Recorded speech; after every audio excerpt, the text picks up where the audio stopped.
So I have two outdoor hose spigots on my house. This is the one in the front. It used to be usable, but over time it's gotten tighter and tighter, and now I can't turn it by hand. Eventually I started using this hand rake as a lever to turn it, but it's gotten so tight now that that won't even open it up. And because I've been torquing on it so much, now the screws aren't holding in the wood. The other problem is all the tension I've been putting on it has caused a slow leak to develop in the pipe just inside the basement.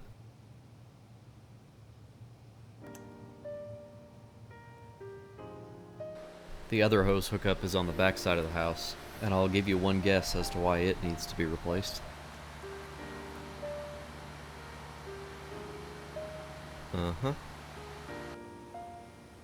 After shutting the water off and bleeding some of the water out of the system, I could then get up there and start surveying the damage, so to speak, where the leak was.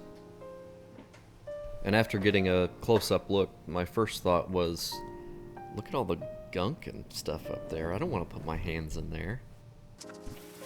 So after vacuuming up all the creepy crawlies, then I could actually get started.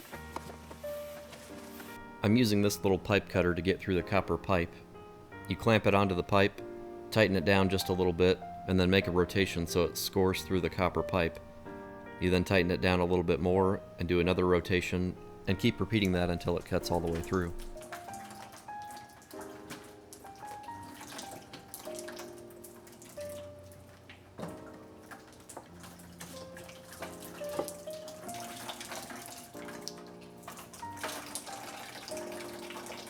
I also used the pipe cutter to remove the couple 90-degree bends, in hopes that it would make removing the pipes out the front of the house just a little bit easier.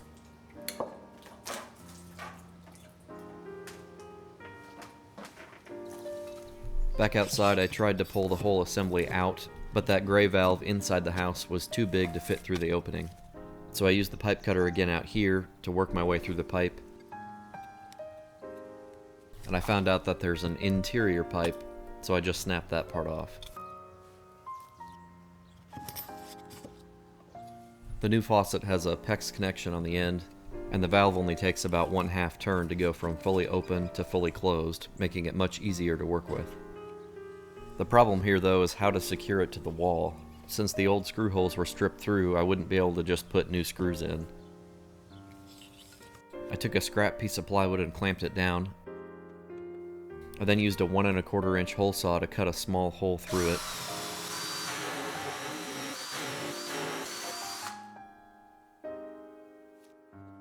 I then clamped it down again and used a 3-inch hole saw to cut a ring out.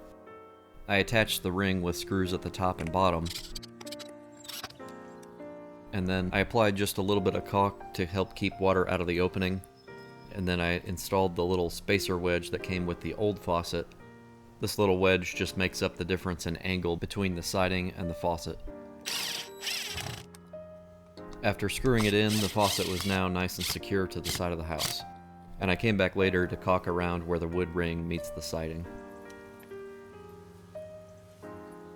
Now back inside, I'll be using PEX to connect the copper pipe on the left to the new hose faucet on the right. There's enough play in the pipes that things don't have to be exact here. I can hold up a loose section of PEX and just eyeball the length that I need, and I cut it by using one of these ratcheting pipe cutters.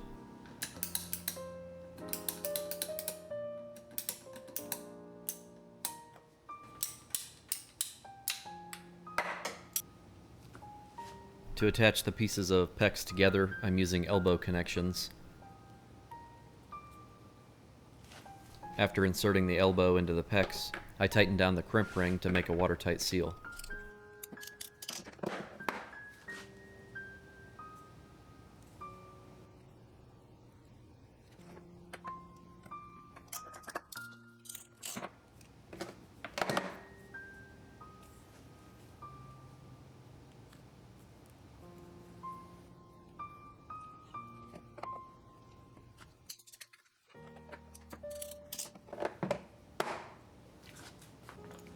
To connect the PEX to the existing copper pipe, I'm using a push-to-connect fitting. I know everyone has different opinions about these, but so far my experience with them has been great. You just insert the pipe, whether it's PEX or copper, until it's fully seated. Then you just add one of these little clips to the outside of the connection.